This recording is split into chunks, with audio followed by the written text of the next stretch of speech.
जय हिंद दोस्तों, एक बार फिर से स्वागत है आपका आपके अपने YouTube channel the study ocean पर। दोस्तों, हम लोग एंशिएंट हिस्ट्री के ऑब्जेक्टिव टाइप के क्वेश्चन की प्रैक्टिस सीरीज की श्रृंखला वाली क्लास को लेकर के उपस्थित हो चुके हैं। तो चलिए स्टार्ट करते हैं दोस्तों आज की अपनी क्लास को।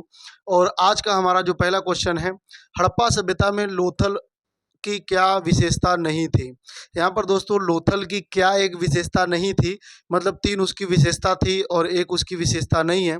तो यहाँ पे नापतोल का साक्ष्य मिला हुआ है, एक कृत्रिम गोदी और बंदरगाह था ये, 10 पत्थरों का शिलालेख मिला हुआ है यहाँ पे, और यहाँ पर दोस्तों मिला हुआ है युग्म समाधियाँ। तो तीन चीज़ें तो यहाँ से मिली हुई हैं और एक चीज़ें नहीं मिली हुई हैं, और जो एक चीज़ नहीं मिला हुआ है वही आपको पहचानना है। और बात हो रही है दोस्तों लोथल से। तो लोथल है कहाँ पे? तो लोथल है दोस्तों गुजरात में। लोथल कहाँ पे है? गुजरात में है, ये भी आपको ध्यान रखना है। और ये एक बंदरगाह था, तो ये वाला तो हो जाएगा सही। यहाँ से नापतोल के साक्ष्य मिले हैं, तो ये भी हो जाएगा सही। और यहाँ पर दोस्तों युग्म समाधियाँ मिली हुई हैं, ये भी आपको ध्यान रखना है। तो इसमें से जो रॉन्ग है वो कौन सा है? 10 पत्थरों का शिलालेख। दोस्तों यहाँ से 10 पत्थरों का शिलालेख नहीं मिला है। 10 पत्थरों का शिलालेख जो मिला हुआ है वो कहाँ से मिला है? धौलावीरा से। धौलावीरा, ये भी गुजरात में ही है। जो धौलावीरा है, धौलावीरा से ही 10 पत्थरों का शिलालेख मिला हुआ है, तो ये आप याद रखेंगे। नेक्स्ट है, हड़प्पा सभ्यता में किस प्रकार की लेखन प्रणाली का उपयोग हुआ? लेखन प्रणाली का उपयोग, लेखन प्रणाली का उपयोग दोस्तों हड़प्पा सभ्यता में किस टाइप की लेखन प्रणाली थी? चित्र लिपि आधारित लेखन प्रणाली थी, या ब्राह्मी लिपि थी, या खरोष्टी लिपि थी, या देवनागरी लिपि थी? हड़प्पा सभ्यता में किस लिपि का प्रयोग किया गया है, ये आप लोग बताएं। और अगर आपने पढ़ा होगा दोस्तों तो इसका आंसर आप लोग जरूर करेंगे कि ऑप्शन नंबर ए है। ना तो ब्राह्मी लिपि है, ना ही खरोष्टी है, ना ही देवनागरी है। चित्रलिपि आधारित लेखन प्रणाली मतलब ये अपने जो भी अपने भावना को एक्सप्रेस करते थे, जब वो लिपिबद्ध करते थे, जब वो लिखते थे तो वो चित्र के माध्यम से लिखते थे, है ना। जैसे मछलियों के बहुत सारे चित्र मिलते हैं दोस्तों, कुछ इस टाइप के ऐसे ऐसे मछलियों के चित्र मिलते हैं इसमें, क्लियर है। इस तरीके से ऐसे बहुत तरह के चित्र मिले हुए हैं, तो ये ध्यान रखेंगे आप, है ना। हड़प्पा सभ्यता में अच्छा कुल कितने अक्षर मिले हुए हैं? तो मूल रूप से अगर कभी आपसे पूछे कि कुल कितने अक्षर मिले हैं, तो मूल रूप से है दोस्तों 64। मूल रूप से 64 अक्षर मिले हैं, लेकिन वैसे तो 400, लगभग 400 मिले हैं। तो 400 लगभग मिले हैं, लेकिन मूल रूप से 64 है, तो ये भी आपको ध्यान रखना है। अच्छा, इसी को कभी कभी भाव चित्रात्मक लिखा होता है। भाव चित्रात्मक मतलब इनको अपना भाव जो एक्सप्रेस करना है वो चित्र के माध्यम से करते थे, तो भाव चित्रात्मक, ये चीज आप ध्यान रखेंगे। भाव चित्रात्मक, ठीक है। भाव चित्रात्मक या चित्रलिपि आधारित लेखन प्रणाली। एक बात और है कि ये कैसे लिखते थे, तो ये जैसे ऐसे लिखे हैं कि ये पहली लाइन में दाएं से बाएं लिखते थे, दाएं से बाएं, फिर दूसरी लाइन में ये बाएं से दाएं, तीसरी में फिर दाएं से बाएं, चौथी में फिर बाएं से दाएं, और इस तरीके से ये लिखते थे, ऐसे ऐसे ऐसे ऐसे, क्लियर है। तो पहली लाइन तो दाएं से बाएं लिखते थे, ये आपको ध्यान रखना है। नेक्स्ट है दोस्तों, हड़प्पा सभ्यता में किस प्रकार की सामाजिक संरचना का अनुमान लगाया जाता है? इनकी सामाजिक संरचना कैसी थी? जो इनकी सामाजिक संरचना थी वो कैसी थी? तो क्या ये कबीलाई और खानाबदोश समाज था? खानाबदोश मतलब होता है घुमक्कड़, जो घूमते रहते हैं। केवल कृषि आधारित समाज था, केवल कृषि पर ही डिपेंड थे ये। पूरी तरीके से धार्मिक समाज था, या संगठित समाज था और समता मूलक शहरी समाज था। समता का मतलब होता है बराबरी, यानी कि जहाँ पे सब बराबर की भावना से रहते हों, तो समता मूलक और शहरी समाज। और दोस्तों आप लोग समझ गए होंगे कि इसका जो सही आंसर है वो क्या है? डी। ये संगठित थे, यानी कि जिनकी भी पूरे हड़प्पा सभ्यता में दूर दूर तक रहने वाले लोगों के बीच भी काफ़ी समानताएं दिखती हैं। तो संगठित भी थे ये, समता मूलक भी थे और शहरी भी थे, ये भी आपको ध्यान रखना है। नेक्स्ट है, वैदिक काल में आरण्यक ग्रंथों का क्या उद्देश्य था? दोस्तों बहुत इंपॉर्टेंट है आरण्यक। वैदिक काल में जैसे ब्राह्मण ग्रंथ थे, आरण्यक थे, उपनिषद थे, है ना, तो बहुत तरह के ग्रंथ थे। उन्हीं में एक टाइप ये ग्रंथ था जिसको कहते हैं आरण्यक। और इसकी विशेषता पूछी जाती है कि आरण्यक किस प्रकार के ग्रंथ थे? तो ये युद्ध रणनीतियों का वर्णन करते थे, वनवासियों के लिए दार्शनिक और कर्मकांडीय व्याख्या है इसमें, व्यापार और अर्थशास्त्र का अध्ययन होता था इसमें, या केवल काव्य संरचना था इसमें। तो दोस्तों इसका सही आंसर करेंगे आप लोग कि अगर आरण्यक पूछा हुआ है तो हमें जवाब क्या देना है, और जवाब देना है दोस्तों देखिए आरण्यक का मतलब ये होता है वन, है ना। आरण्य का मतलब क्या होता है, वन। तो ये वनवासी जो वनों में रहते थे, जैसे ही कभी भी आरण्यक पूछा जाएगा आपसे तो आप बताएंगे जैसे जो वनों में रहते थे लोग, तो वहां पर एक ऋषि मुनि होते थे, तो वो गुरु है ना ऋषि मुनि, तो वो ऋषि मुनि बैठ करके ज्ञान देते थे, व्याख्या करते थे, दार्शनिक बातें बताते थे, और बाकी उनके जो शिष्य थे जंगल के वो बैठ करके और उस चीज को ध्यान से सुनते थे। तो जब ऋषि द्वारा दिया गया उपदेश या ज्ञान है ना या दर्शन विद्यार्थी ग्रहण करते थे और उसी चीज को लिपिबद्ध किया गया, तो वही क्या कहलाया, आरण्यक कहलाया। क्लियर है। तो आरण्यक क्या होता है दोस्तों, वनवासियों के लिए दार्शनिक और कर्मकांडीय व्याख्या है। ये कर्मकांडी हो ना हो लेकिन दार्शनिक आप ध्यान रखेंगे, दार्शनिक। और किसके लिए, वनवासियों के लिए, ये जरूर ध्यान रखेंगे।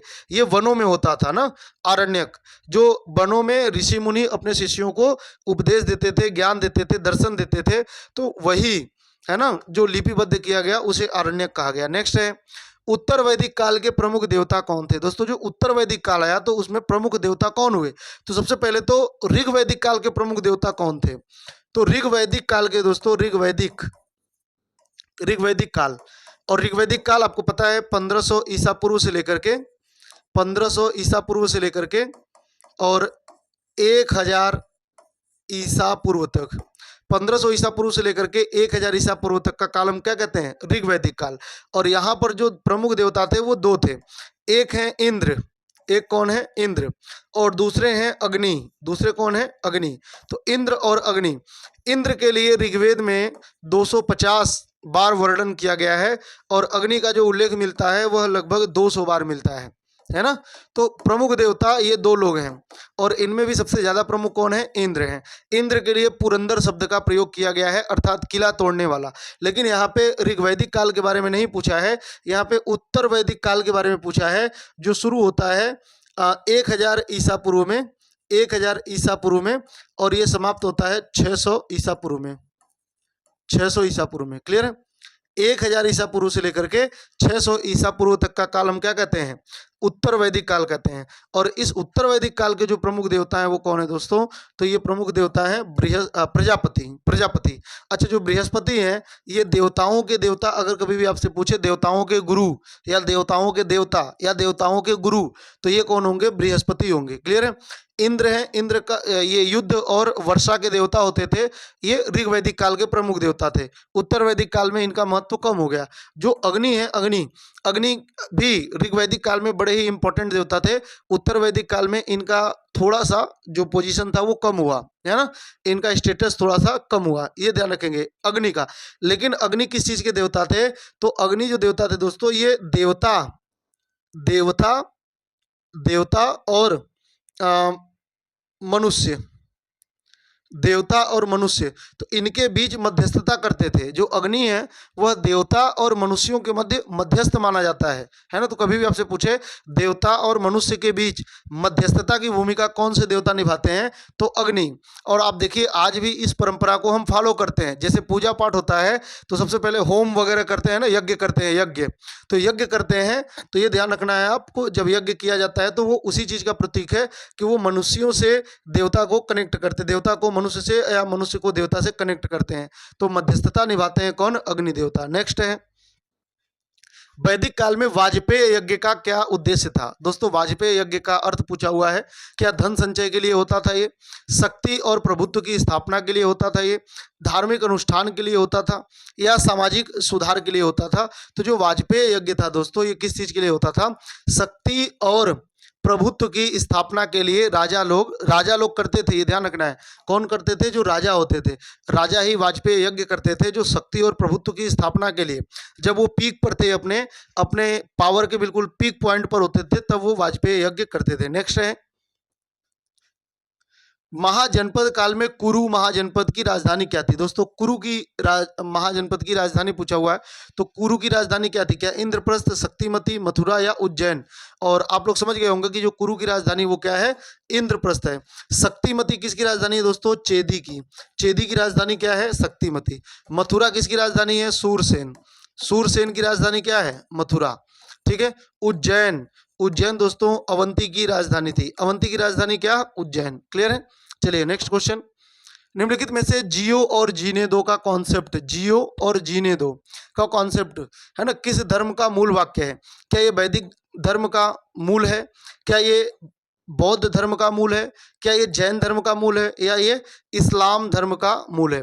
जियो और जीने दो, इसका अर्थ ये है कि आप खुद भी जिए और छोटे छोटे जीव जंतुओं को भी जीने दे। तो इस्लाम तो हो ही नहीं सकता। क्यों? क्योंकि इसमें कुर्बानी की बात कही जाती है, जैसे बकरीद वगैरह आप देखते हैं, तो इसमें तो ये तो हो ही नहीं सकता। अब इसमें जो सही आंसर है वो कौन सा है दोस्तों? जैन धर्म, है ना। जैन धर्म को आप ध्यान रखेंगे, जैन धर्म में ही जियो और जीने दो का कॉन्सेप्ट है। नेक्स्ट है, महावीर स्वामी ने जैन धर्म में अनेकांतवाद की अवधारणा को कैसे परिभाषित किया? महावीर स्वामी ने जैन धर्म में अनेकांतवाद, देखिए दोस्तों आपने पढ़ा होगा स्यादवाद। क्या पढ़ा होगा? स्यादवाद। जो स्यादवाद है लगभग वही क्या है? अनेकांतवाद। बहुत थोड़ा बहुत अंतर है, लेकिन आप सेम मानिए इसको। तो जो अनेकांतवाद है या जो स्यादवाद है, ये दोनों ही किससे संबंधित है? दोनों ही जैन धर्म से संबंधित है। तो अनेकांतवाद में है क्या? केवल एक सत्य को स्वीकार करना, सत्य के बहुआयामी दृष्टिकोण को स्वीकार करना, हिंसा को अपनाने का सिद्धांत है, हिंसा को तो अपनाते ही नहीं है ये, धार्मिक अनुष्ठानों पर जोर देना। तो दोस्तों इसमें से सही आंसर क्या है? इसमें से जो सही आंसर है वो क्या है? सत्य के बहुआयामी दृष्टिकोण को स्वीकार करना, यानी एक ही सत्य को कई तरीके से देखना, कई नजरिए से देखना, ये होता है अनेकांतवाद। तो आपसे एग्जाम में कई बार पूछा जाता है कि अनेकांतवाद किस धर्म से संबंधित है? तो दोस्तों जो अनेकांतवाद है ये जैन धर्म से संबंधित है, और जो स्यादवाद है ये भी जैन धर्म से संबंधित है। तो स्यादवाद और अनेकांतवाद ये दोनों के दोनों जैन धर्म से संबंधित है, ये आपको ध्यान रखना है। नेक्स्ट है, बौद्ध धर्म में समुत्पाद, ये तो मैंने बताया है आपको, और ये तो पता होना चाहिए, मोस्ट इंपॉर्टेंट है। और ये बौद्ध धर्म का एक सिद्धांत है। प्रतीत्य समुत्पाद का सिद्धांत क्या है? क्या युद्ध के त्याग का सिद्धांत है? क्या धार्मिक अनुष्ठानों का सिद्धांत है? क्या धन और संपत्ति के त्याग का सिद्धांत है? क्या कारण और प्रभाव का सिद्धांत है? तो दोस्तों जो बौद्ध धर्म है इसमें जो गौतम बुद्ध थे, इन्होंने प्रतीत्य समुत्पाद का सिद्धांत दिया हुआ है, और प्रतीत्य समुत्पाद का अर्थ क्या है ये आपको बताना है। तो इसका सही आंसर क्या होगा? आप विचार करें दोस्तों, और हम समझ गए हैं कि हमारा जो सही आंसर है वो क्या है? डी, है ना। जो डी है ये सही आंसर है दोस्तों, कि कार्य कारण सिद्धांत है इसमें। मतलब हर घटना का कोई ना कोई कारण होता है, और हर घटना का कुछ ना कुछ प्रभाव होता है ना। तो कारण और प्रभाव को कनेक्ट करना, जोड़ना, कि इस घटना का क्या कारण था और इसका क्या प्रभाव हुआ, तो यही क्या कहलाता है? प्रतीत्य समुत्पाद। तो ये बौद्ध धर्म से संबंधित है। कार्य कारण का सिद्धांत जो होता है वही प्रतीत्य समुत्पाद है। नेक्स्ट है, और ये ध्यान रखना है कि ये बौद्ध धर्म से पूछा जाता है कई बार। गौतम बुद्ध का महापरिनिर्वाण स्थल कौन सा है? यहाँ पे दोस्तों महापरिनिर्वाण स्थल पूछा हुआ है, और महापरिनिर्वाण का अर्थ क्या होता है? बुद्ध की मृत्यु। बुद्ध की जो मृत्यु थी उसे क्या बोलते हैं बौद्ध धर्म में? महापरिनिर्वाण बोलते हैं। तो महापरिनिर्वाण स्थल कहाँ पर हुआ था बुद्ध का? तो क्या पावापुरी में, क्या लुम्बिनी में, क्या कुशीनगर में, क्या सारनाथ में? और दोस्तों आप लोग समझ गए होंगे कि जो बुद्ध की मृत्यु हुई थी वो कहाँ पर हुई थी? कुशीनगर में। लेकिन उन्होंने अपने जीवन का अंतिम वर्षा काल कहाँ बिताया था? वैशाली में। बुद्ध की मृत्यु हुई कब थी? तो 483 ईसा पूर्व में। 483 ईसा पूर्व में। और इसी टाइम पहली बौद्ध संगति आयोजित हुई थी। जब बुद्ध की मृत्यु हुई थी तो उस टाइम मगध का शासक कौन था? जब बुद्ध की मृत्यु हुई थी तो उस टाइम शासक था अजातशत्रु। अजातशत्रु। ध्यान रखना है कि बुद्ध समकालीन अपने जीवन का एक लंबा समय किसके साथ बिताते हैं? मतलब मगध का शासक कौन था? तो ये समकालीन होते हैं, समकालीन। समकालीन, ये समकालीन किसके थे? तो समकालीन थे बिंबिसार के। समकालीन किसके थे? बिंबिसार के। लेकिन इनकी मृत्यु किसके समय हुई थी? अजातशत्रु। तो अगर कभी भी आपसे पूछे कि बुद्ध किस शासक के समकालीन है, तो अगर अजातशत्रु ऑप्शन में है तो अजातशत्रु, अगर बिंबिसार ऑप्शन में है तो बिंबिसार। दोनों में से जो भी है उसको टिक कर दीजिए। दिक्कत वहां है जब दोनों हैं, और जब दोनों होंगे तो हमेशा बिंबिसार को बताएंगे। किसको बताएंगे? बिंबिसार को। क्लियर है। बिंबिसार के ही दरबार में दोस्तों जीवक रहता था। कौन रहता था? जीवक। बिंबिसार के ही दरबार में एक राजवैद्य था जिसका नाम था जीवक। ये वैद्य थे ना, वैद्य। तो वैद्य थे जिसका नाम क्या था? जीवक। और इन्हीं जीवक को, ये जो जीवक राजवैद्य हैं, इन्हीं को बुद्ध के मृत्यु के समय जब उन्हें अतिसार रोग से वो पीड़ित हुए थे, तो बुद्ध की सेवा के लिए जीवक को भेजा गया था। किसके द्वारा? बिंबिसार के द्वारा। तो बुद्ध का अंतिम इलाज किसने किया था? जीवक ने किया था। बुद्ध को अतिसार हो गया था, चुंद एक व्यक्ति था, चुंद ने उनको सूकर माध्य भोजन कराया था, जिसकी वजह से उन्हें अतिसार रोग से वो पीड़ित हो गए, और जीवक ने उनका इलाज किया था, जो बिंबिसार के दरबारी थे। हालांकि जब बुद्ध की मृत्यु हुई 483 ईसा पूर्व में, तो मगध की गद्दी पर कौन बैठा हुआ था? अजात शत्रु बैठा हुआ था। ये आपको ध्यान रखना है, क्लियर है? और अजात शत्रु ही पहली बार प्रथम बौद्ध संगति का आयोजन करता है। प्रथम बौद्ध संगति का आयोजन किसने किया था? तो अजात शत्रु ने। कब किया था? तो जब बुद्ध की मृत्यु हुई थी उसी साल किया था, 483 ईसा पूर्व में ही। और दूसरा 100 साल बाद होता है, यानी 383 ईसा पूर्व में होता है। तो ये भी आपको ध्यान रखना है। जो पावापुरी है दोस्तों, पावापुरी में महावीर स्वामी की मृत्यु हुई थी। पावापुरी में किसकी मृत्यु हुई थी? महावीर स्वामी की मृत्यु हुई थी। जो लुम्बिनी है, यहाँ पर बुद्ध का जन्म हुआ था। बुद्ध का जन्म हुआ था 563 ईसा पूर्व में। बुद्ध का जन्म हुआ था 563 ईसा पूर्व में लुम्बिनी में। जो सारनाथ है, यहाँ पर बुद्ध का धर्म चक्र प्रवर्तन हुआ था, यानी कि प्रथम उपदेश दिया था बुद्ध ने। कहाँ पे? सारनाथ में। नेक्स्ट है, मौर्य साम्राज्य में चाणक्य ने अर्थशास्त्र में किस प्रकार के प्रशासनिक और आर्थिक सिद्धांतों का वर्णन किया है? तो दोस्तों एक पुस्तक है जिसका नाम है अर्थशास्त्र, और उसको लिखा किसने है? तो चाणक्य ने लिखा है। लेकिन उसमें किस प्रकार के प्रशासनिक और आर्थिक सिद्धांतों का वर्णन किया गया है? क्या इसमें केवल धार्मिक नियम है? क्या इसमें राज्य प्रशासन, अर्थव्यवस्था और कूटनीति दिया हुआ है? क्या इसमें युद्ध और सैन्य रणनीति दिया हुआ है? क्या इसमें केवल व्यापारिक नियम बताए गए हैं? तो दोस्तों इसमें बहुत तरह के सब्जेक्ट हैं, लेकिन मूल रूप से राज्य के प्रशासन के बारे में बताया गया है कि एक राजा को कैसा होना चाहिए, एक आदर्श राजा कैसा होना चाहिए। तो इसमें राज्य के प्रशासन के बारे में, और इसी में दोस्तों इन्होंने सप्तांग सिद्धांत दिया है। इसी में इन्होंने क्या किया है? सप्तांग सिद्धांत दिया है। सप्तांग सिद्धांत ध्यान रखेंगे। सबसे ऊपर होता है राजा, फिर होता है अमात्य, फिर होता है जनपद। कौन होता है? जनपद। फिर होता है दुर्ग, फिर होता है, इधर मैं लिख रहा हूं, फिर होता है कोष, फिर होता है दंड, और फिर होता है मित्र। राजा, अमात्य, जनपद, दुर्ग, कोष, दंड, मित्र। तो ये कुल सप्तांग सिद्धांत हैं दोस्तों। ये 3 हो गया, ये 4 हो गया, ये 5 हो गया, ये 6 हो गया, और ये 7 हो गया। तो ये सप्तांग सिद्धांत हैं। और सप्तांग सिद्धांत में कई बार ये पूछा जाता है कि सीक्वेंस में सही 4 ऑप्शन में आगे पीछे करके दे देगा और कहेगा सप्तांग सिद्धांत में अच्छा सबसे पावरफुल कौन होगा? राजा, है ना। और इनसे नीचे वाले से ये 10 गुना पावरफुल होंगे। सप्तांग सिद्धांत यही है।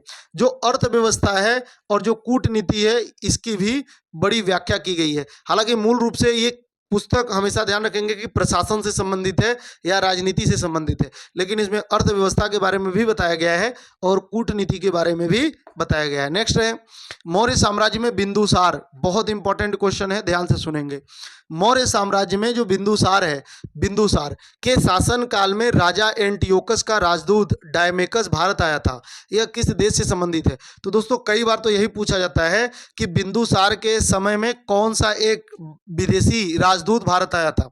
तो विदेशी राजदूत कौन आया था? डायमेकस आया था। और जो डायमेकस था, इसको भेजा किसने था? तो इसको राजा एंटियोकस ने भेजा था। अब ये कहाँ का था या कहाँ से आया था? तो क्या ये चीन से आया था? क्या ये यूनान से आया था?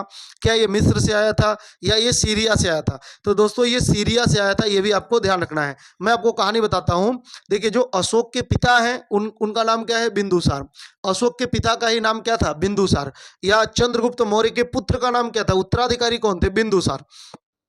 तो आपको पता है कि 298 ईसा पूर्व में 298 ईसा पूर्व में जो चंद्रगुप्त मौर्य था, वो अपना पूरा साम्राज्य बिंदुसार को दे करके अपने संलेखना प्रथा से प्राण त्याग दिया था, यानी जैन धर्म को स्वीकार कर लिया। कौन? चंद्रगुप्त मौर्य।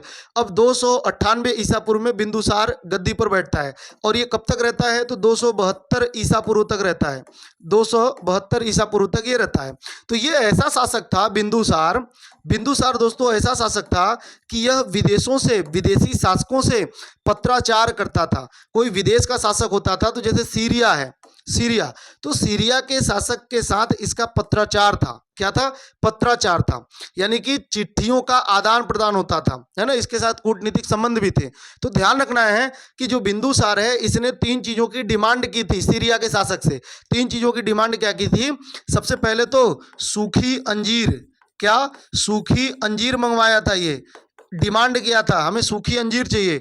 दूसरा है अंगूरी मदिरा, अंगूरी मदिरा यानी कि शराब, इसने शराब की मांग की थी। और तीसरा है एक दार्शनिक, एक दार्शनिक चाहिए, एक दार्शनिक चाहिए। तो दोस्तों जो सीरिया का शासक था उस टाइम, उसका नाम था एंटियोकस। तो सीरिया के शासक एंटियोकस ने सूखी अंजीर भिजवा दी बिंदुसार के लिए, अंगूरी मदिरा भिजवा दी, लेकिन एक दार्शनिक देने से मना कर दिया। और उसने ये कहा कि हमारे यहाँ दार्शनिक बिकाऊ नहीं होते, हमारे यहाँ दार्शनिक बिकाऊ नहीं होते, और इसलिए हम आपको दार्शनिक नहीं देंगे। तो ये ध्यान रखना है कि दार्शनिक उसने नहीं दिया था। लेकिन बहुत समय बाद फिर क्या हुआ? डायमेकस, एक इसका राजदूत था, है ना, ये डायमेकस इसके दरबार में घूमने के लिए आया था। जो बिंदुसार है, बिंदुसार के ही समय में डायमेकस आया हुआ था। तो ये पूछा जाता है कि बिंदुसार के समय में कौन आया था? डायमेकस आया था। किसने भेजा था? राजा एंटियोकस ने भेजा था। कहाँ का था? सीरिया का था। और उसने क्या मंगवाया था? बिंदुसार ने सीरिया के शासक एंटियोकस से क्या मंगवाया था? तो इसने सूखी अंजीर मंगवाया था, मदिरा मंगवाया था, अंगूरी मदिरा, और एक दार्शनिक मंगवाया था। उसने 2 चीजों को तो दिया था, सूखी अंजीर और अंगूरी मदिरा तो दिया था, लेकिन दार्शनिक देने से मना कर दिया। एक फैक्ट मैं आपको और बताता हूं, बिंदुसार के ही दरबार में दोस्तों एक और व्यक्ति आया था। कहां से आया था? मिस्र से, ठीक है, जिसका नाम क्या था? डायनोसिस, डायनोसिस, डायनोसिस, यानी बिंदुसार के दरबार में 2 लोग आए थे, डायनोसिस। एक तो आया था डायमेकस और दूसरा आया था डायनोसिस। अब ये डायनोसिस कहाँ से आया था? तो ये मिस्र से आया था। डायनोसिस कहाँ से आया था? तो ये मिस्र से आया था। ये आपको ध्यान रखना है, डायनोसिस कहाँ से आया था? मिस्र से। अच्छा, इसको किस शासक ने भेजा था? तो इसको दोस्तों टॉलेमी द्वितीय ने भेजा था। ये राजा है टॉलेमी द्वितीय, ये क्या है? शासक है। तो टॉलेमी द्वितीय ने ही इसको भेजा था। अच्छा, टॉलेमी द्वितीय का उपनाम क्या था? इसे फिलाडेल्फस बोलते थे, फिलाडेल्फस। तो फिलाडेल्फस, कहीं कहीं पे फिलाडेल्फस लिखा होगा, कहीं कहीं पे टॉलेमी द्वितीय। तो टॉलेमी द्वितीय फिलाडेल्फस ने ही डायनोसिस को भेजा था बिंदुसार के ही दरबार में, बिंदुसार के ही दरबार में। नेक्स्ट है, अशोक के शिलालेखों में धम्म लिपि का क्या उद्देश्य था? अशोक के साथ जो अभिलेख हमें मिले हैं उसमें अशोक की धम्म नीति बताई गई है। तो उस धम्म नीति में या धम्म लिपि का मुख्य उद्देश्य क्या था? युद्ध नीति की घोषणा करना, नैतिकता और सामाजिक कल्याण के सिद्धांत का प्रचार प्रसार करना, व्यापारिक नियमों का वर्णन करना, या धार्मिक अनुष्ठानों का प्रचार करना। और दोस्तों जो अशोक के अभिलेख हैं उसमें हमें जो उसकी धम्म नीति पता चलती है, तो हमें ये पता है कि अशोक ने कलिंग युद्ध के बाद सारे ही मतलब जो हिंसा था, हिंसा के काम को छोड़ दिया था और वह पूरी तरीके से शांति प्रिय रास्ते पर चल रहा था। तो उसने दोस्तों अपने अभिलेखों से नैतिकता, सामाजिक कल्याण और सामाजिक कल्याण का कार्य किया है ना, नैतिकता और सामाजिक कल्याण का कार्य किया, ठीक है, और यही सब उपदेश भी दिया। ये मौर्य काल में एग्रोनोमोई बहुत इंपॉर्टेंट है, ये बहुत इंपॉर्टेंट पद है। एग्रोनोमोई का क्या अर्थ है? मौर्य काल में दोस्तों एग्रोनोमोई एक बहुत ही विशेष पद था और इस पद का अर्थ क्या था? तो क्या ये मुख्य सेनापति का पद था? क्या ये सड़क निर्माण अधिकारी था? क्या ये धार्मिक गुरु थे? या ये व्यापारिक सलाहकार थे? और आपको बताना है दोस्तों एग्रोनोमोई क्या थे। तो एग्रोनोमोई दोस्तों ये सड़क निर्माण का अधिकारी हुआ करता था, सड़क निर्माण का अधिकारी था एग्रोनोमोई। नेक्स्ट है, गुप्त काल में चंद्रगुप्त प्रथम ने, गुप्त काल की बात हो रही है, तो चंद्रगुप्त प्रथम ने अपने साम्राज्य विस्तार को कैसे किया? अपना साम्राज्य विस्तार कैसे किया? दोस्तों जो चंद्रगुप्त प्रथम है, देखिए बताता हूं मैं आपको, ध्यान से समझिए। जैसे गुप्त वंश की स्थापना किसने किया है? श्रीगुप्त ने किया है, लेकिन यह शासक था भी या नहीं था इसके बारे में हमें कोई जानकारी नहीं मिलती, कोई डेट नहीं मिलता। किताबों में अलग अलग डेट देता है लेकिन वो व्यवहारिक नहीं है, वो प्रमाणिक नहीं है। तो श्रीगुप्त शासक था और श्रीगुप्त का जो उत्तराधिकारी हुआ वो हुआ घटोत्कच, ये कौन हुआ? घटोत्कच। इन दोनों के बारे में हमें कोई जानकारी नहीं मिलती है। श्रीगुप्त के बारे में इसने एक उपाधि धारण की थी जिसे हम लोग कहते हैं महाराज। एक उपाधि धारण की थी जिसे हम लोग क्या कहते हैं? महाराज। और महाराज उस टाइम सामंत जो अधिकारी होते थे वो उपाधि धारण करते थे। महाराज की उपाधि कौन धारण करते थे? जो किसी राजा के अधीन अधिकारी होते थे, सामंत होते थे। तो इससे हमें एक चीज पता चल गया कि जो गुप्त वंश के शासक हैं इन्होंने कुषाणों के अधीन सामंत के पद को स्वीकार किया था। यानी कुषाणों के अधीन ये सामंत थे, कुषाणों के यहाँ ये नौकरी करते थे। कौन? श्रीगुप्त। ठीक है, इसने महाराज की उपाधि को धारण किया। लेकिन इसके बाद जो वास्तविक संस्थापक आया उसका नाम था चंद्रगुप्त। चंद्रगुप्त, और इसलिए इसको चंद्रगुप्त प्रथम बोलते हैं क्योंकि एक और शासक आता है चंद्रगुप्त द्वितीय नाम से। तो चंद्रगुप्त प्रथम गद्दी पर बैठता है और ये कब बैठता है? 319 320 ईस्वी में, 319 320 ईस्वी में ये गद्दी पर बैठता है। और इसीलिए चंद्रगुप्त प्रथम को वास्तविक संस्थापक कहते हैं गुप्त वंश का। क्या कहते हैं? वास्तविक संस्थापक। ठीक है, और इसने कौन सी उपाधि धारण की थी? तो इसने महाराजा धीराज की उपाधि धारण की थी। महाराजा धीराज, या महाधीराज भी लिखा होता है, महाराजा धीराज। कहीं पे महाधीराज लिखा होता है, वैसे सही तो महाधीराज ही है, लेकिन महाराजा धीराज भी बोलते हैं। तो ये चंद्रगुप्त प्रथम ने महाराजा धीराज की उपाधि धारण की थी। तो इसने अपने साम्राज्य का विस्तार कैसे किया? जो चंद्रगुप्त प्रथम था ये अपने साम्राज्य का विस्तार कैसे किया? तो दोस्तों जो वैशाली है, वैशाली जो वज्जी है, इसने वज्जी में अपना विवाह किया। जो चंद्रगुप्त प्रथम था इसने वज्जी वैशाली क्षेत्र में अपना विवाह किया। और विवाह किससे किया? देवी कुमार देवी से। इसने विवाह किससे किया? कुमार देवी से। ठीक है, मैं यहाँ पे मिटा देता हूँ, इसकी उपाधि आप ध्यान रखेंगे महाराजा धीराज की है। तो इसने दोस्तों विवाह किया, और विवाह किससे किया? विवाह किया इसने कुमार देवी से। कुमार देवी से इसने विवाह किया। और ये कुमार देवी कहाँ की थी? ये वैशाली की थी। तो जब इसने विवाह किया तो इसे बहुत बड़ा एरिया दहेज में मिल गया और इसलिए इसका साम्राज्य विस्तार हुआ। तो ध्यान रखना है कि इसको दहेज में मिला हुआ था। और इसका ऐसा सिक्का है, इसने ऐसा सिक्का जारी किया जिसमें एक तरफ इसका नाम मिलता है चंद्रगुप्त और दूसरी तरफ इसकी पत्नी का नाम मिलता है कुमार देवी। तो ये भी कई बार पूछा जाता है कि किसके सिक्कों पर एक तरफ उसका नाम, एक तरफ उसकी पत्नी का नाम मिलता है। तो जो चंद्रगुप्त प्रथम है दोस्तों, गुप्त वंश का वास्तविक संस्थापक चंद्रगुप्त प्रथम, इसके सिक्कों पर एक तरफ इसका नाम चंद्रगुप्त प्रथम और दूसरी तरफ इसकी पत्नी का नाम कुमार देवी मिलता है। और दोस्तों इन दोनों का ही जो प्रेम प्रसंग है, जो विवाह है, इसी के बारे में देवी चंद्रगुप्तम, देवी आधा नाम इधर से लिया हुआ है, देवी चंद्रगुप्तम विशाख दत्त ने लिखा था। और विशाख दत्त ने इन दोनों के ही प्रेम प्रसंग की कहानी लिखा हुआ है देवी चंद्रगुप्तम में, विशाख दत्त की रचना है। दोस्तों इसका सही आंसर क्या होगा? बी। वैवाहिक गठबंधनों और कूटनीति के माध्यम से इसने अपने साम्राज्य का विस्तार किया। दोस्तों दो लोगों ने वैवाहिक नीति से अपने साम्राज्य का विस्तार किया था, वैवाहिक नीति से। एक चंद्रगुप्त प्रथम जो गुप्त वंश का वास्तविक संस्थापक है, और एक दोस्तों बिंबिसार भी वैवाहिक संबंधों से, उसने 3 विवाह किया था। तो बिंबिसार भी वैवाहिक संबंधों से अपने साम्राज्य को विस्तार किया था और चंद्रगुप्त प्रथम भी वैवाहिक संबंधों से अपने साम्राज्य का विस्तार किया था। ये आपको ध्यान रखना है।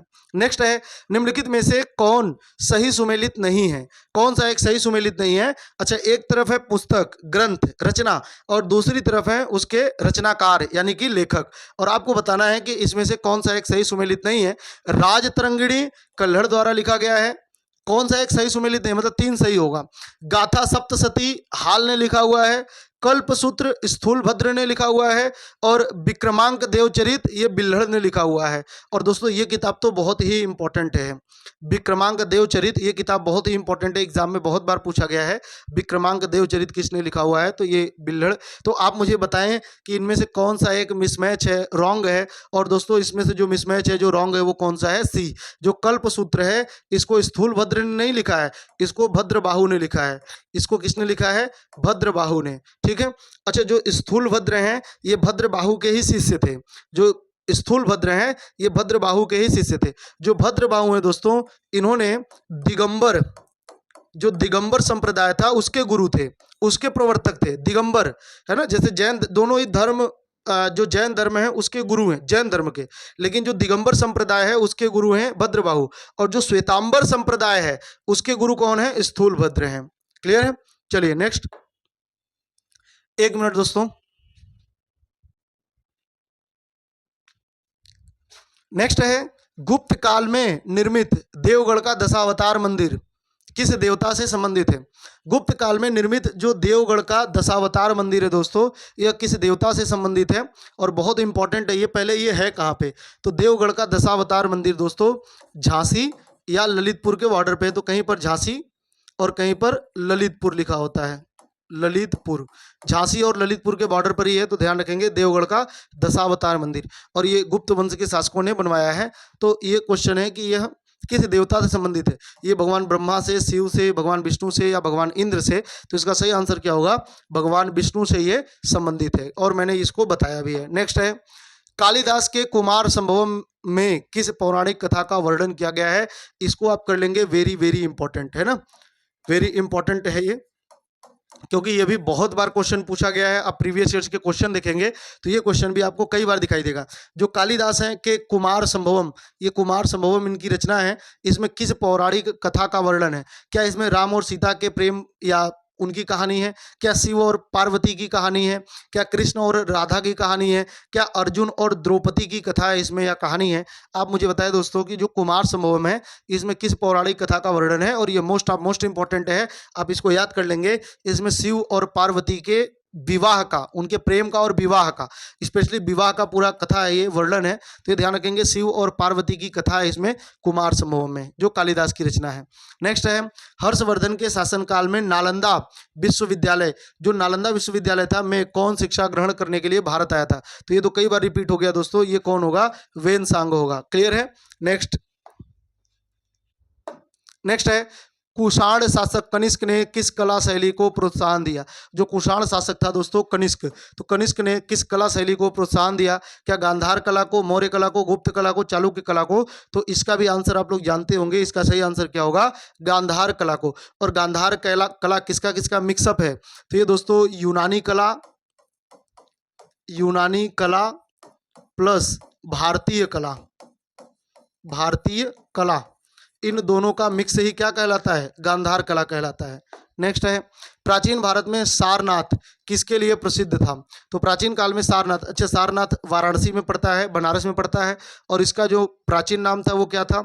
मृगदाव। कई बार पूछा जाता है तो ध्यान रखेंगे, मृगदाव। या इसी का दूसरा नाम था ऋषिपत्तनम। तो मृगदाव या ऋषिपत्तनम। और जो सारनाथ है ये किसके लिए प्रसिद्ध था? क्या ये बुद्ध का जन्म स्थल है? क्या ये बुद्ध का उपदेश स्थल है? क्या ये बुद्ध का निर्वाण स्थल है? या बुद्ध का शिक्षा केंद्र है? तो दोस्तों इसका जो सही आंसर है वो क्या है? बुद्ध का प्रथम उपदेश स्थल है ये, ध्यान रखेंगे। और इस स्थल को ही यहाँ पर इन्होंने उपदेश दिया था। इसको इस घटना को क्या कहते हैं बौद्ध धर्म में? धर्म चक्र प्रवर्तन कहते हैं। धर्म चक्र प्रवर्तन, तो धर्म चक्र प्रवर्तन कहते हैं, और इसको चक्र से दर्शाते हैं बौद्ध धर्म में। क्लियर है? तो ये प्रथम उपदेश था इनका। नेक्स्ट है निम्नलिखित में से कौन सा एक सही सुमेलित है? यानी कि 3 होंगे रॉन्ग और 1 होगा सही, और वो आपको पहचानना है। जो शासक, एक तरफ शासक है, एक तरफ वंश है, और आपको बताना है कि कौन सा शासक किस वंश से संबंधित है। तो हॉल गुप्त वंश का शासक था, बिंदुसार हर्यक वंश का शासक था, राजा शशांक मौखरी वंश का शासक था, या पुलकेशिन द्वितीय ये चालुक्य वंश का शासक था। तो दोस्तों 1 है सही और 3 है गलत, और वही जो गलत होगा वो आपको पहचानना होगा, है ना? अच्छा नहीं सॉरी, 3 गलत है, 1 सही है, और सही वाला आपको पहचानना होगा। तो इसमें से दोस्तों जो डी है पुलकेशिन द्वितीय है ना, पुलकेशिन द्वितीय ये चालुक्य वंश का शासक था, तो ये तो सही है, जिसने हर्षवर्धन को नर्मदा नदी के तट पर पराजित किया था। और इसकी जो प्रसिद्ध अभिलेख है वो क्या कहते हैं हम लोग? एहोल अभिलेख। एहोल अभिलेख किसका है? एहोल अभिलेख में ही युद्ध का वर्णन है पुलकेशिन द्वितीय और हर्षवर्धन। और ऐसा कहा जाता है कि इसी अभिलेख में कि जो पुलकेशिन द्वितीय है इसने हर्ष को पराजित किया और दक्षिण की ओर बढ़ने नहीं दिया। जो राजा शशांक है ये मौखरी वंश का नहीं था, ये जो राजा शशांक है दोस्तों ये गौड़ वंश का शासक था, बंगाल का शासक था। ये किस वंश का शासक था? गौड़ वंश का शासक था, गौड़ वंश का। क्लियर है? तो जो राजा शशांक है ये गौड़ वंश का शासक था। और ध्यान रखना है इसके बारे में, शशांक के बारे में जो सबसे इंपॉर्टेंट फैक्ट है वो ये कि ये राजा शशांक ही है जिसने जो बोधि वृक्ष था, यानी कि जिस वृक्ष के नीचे भगवान बुद्ध को ज्ञान की प्राप्ति हुई थी, तो जो गौतम बुद्ध को ज्ञान की प्राप्ति हुई तो ज्ञान की प्राप्ति वाला जो वृक्ष था, बोधि वृक्ष, उसको कटवाया किसने था? तो ये राजा शशांक ने ही कटवा दिया था, जो गौड़ वंश का शासक था, बंगाल में ये शासन करता था। और बिंदुसार, बिंदुसार दोस्तों ये मौर्य वंश का शासक है, ये हर्यक वंश का नहीं है, ये मौर्य वंश का है। अशोक के पिता का नाम क्या था? बिंदुसार, अभी हमने डिस्कस किया था। तो बिंदुसार ये हर्यक वंश का नहीं है, ये मौर्य वंश का है। क्लियर है? और जो हाल है, हाल ये एक दार्शनिक राजा था, ये सबसे ज्यादा मतलब विद्वान राजा था हाल, और ये गुप्त वंश का नहीं है। जो हाल है ये सातवाहन वंश का है। किस वंश का है? सातवाहन वंश का है दोस्तों, सातवाहन वंश का है। जो हाल है ये सातवाहन वंश का है। इसकी एक प्रसिद्ध रचना भी है गाथा सप्तशती। क्लियर है? चलिए नेक्स्ट। भारत में चंदेल वंश लगभग 1000 ईस्वी के आसपास इन्होंने शासन किया, मध्य भारत के आसपास। तो चंदेल वंश ने किस मंदिर के निर्माण में योगदान दिया? जो चंदेल वंश है दोस्तों, इन्होंने कौन से मंदिर, भारत की प्रसिद्ध मंदिर को बनवाया था? क्या इन्होंने खजुराहो मंदिर को बनवाया? इन्होंने कैलाश मंदिर एलोरा जो है वहां पे तो उसको बनवाया? कोणार्क का सूर्य मंदिर इन्होंने बनवाया था, या लिंगराज मंदिर बनवाया था? तो दोस्तों आप मुझे बताएं कि जो चंदेल वंश है इन्होंने कौन सी मंदिर बनवाया था? तो इन्होंने बनवाया था दोस्तों खजुराहो का मंदिर। और ये खजुराहो का मंदिर लगभग 1000 ईस्वी के आसपास बना हुआ है। क्लियर है? ये कहाँ पे है? तो ये मध्य प्रदेश में है, मध्य प्रदेश में, ये ध्यान रखेंगे। यहीं पर दोस्तों चंदेलों ने ही खजुराहो मंदिर के अलावा, वहीं पर पास में ही खजुराहो मंदिर के अलावा इन्होंने यहाँ पर बनवाया है लक्ष्मण मंदिर। तो कभी भी आपसे पूछे लक्ष्मण मंदिर किसने बनवाया है, तो ये भी चंदेलों ने ही बनवाया है, और ये खजुराहो में ही है, मध्य प्रदेश में। और यहीं पर दोस्तों इन्होंने बनवाया है कंदरिया महादेव मंदिर, कंदरिया महादेव मंदिर, कंदरिया महादेव मंदिर, कंदरिया महादेव मंदिर भी इन्होंने ही, चंदेलों ने ही बनवाया है, खजुराहो में ही बनवाया है। क्लियर है? 1000 ईस्वी के आसपास की कहानी है ये। फिर कुछ और फैक्ट मैं बताता हूँ, वो भी आप ध्यान रखेंगे। जैसे कैलाश मंदिर को किसने बनवाया है? कैलाश मंदिर जो बनवाया है दोस्तों एलोरा का, ये राष्ट्रकूट वंश का शासक था। किस वंश का शासक था? राष्ट्रकूट वंश का शासक था। और शासक का नाम क्या था? राष्ट्रकूट वंश का शासक था, और शासक का नाम क्या था? तो कृष्ण प्रथम। शासक का नाम क्या था? कृष्ण प्रथम नाम था। तो ये आपको ध्यान रखना है कि कृष्ण प्रथम ने ही कैलाश मंदिर, एलोरा गुफा का कैलाश मंदिर बनवाया था। जो कोणार्क का सूर्य मंदिर है, कोणार्क का सूर्य मंदिर, तो इसको दोस्तों ब्लैक पैगोडा भी कहते हैं। ये उड़ीसा में है। ये कहाँ पे है? उड़ीसा में। ब्लैक पैगोडा कहते हैं इसको। तो ये किसने बनवाया था? तो ये बनवाया था नरसिंह, नरसिंह देव प्रथम ने। क्लियर है? और ये किस वंश का था दोस्तों? तो ये गंग वंश का था, गंग वंश का था। ये भी इधर वंश लिख दिया, इधर शासक लिख दिया, आप लोग सुधार लीजिए। तो ये गंग वंश का शासक था, नरसिंह देव ने बनवाया है। और जो लिंगराज मंदिर है, लिंगराज मंदिर दोस्तों, लिंगराज मंदिर है, तो ये कहाँ पे है? ये उड़ीसा की राजधानी भुवनेश्वर में है। क्लियर है?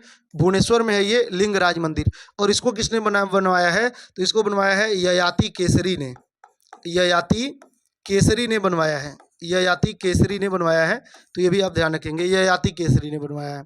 ये भी उड़ीसा में है। नेक्स्ट है, प्राचीन भारत में पतंजलि ने किस ग्रंथ की रचना की? क्या महाभाष्य की, क्या अष्टाध्यायी की, क्या अर्थशास्त्र की, क्या नाट्यशास्त्र की? और दोस्तों इसका जवाब करेंगे आप लोग कमेंट बॉक्स में। ठीक है?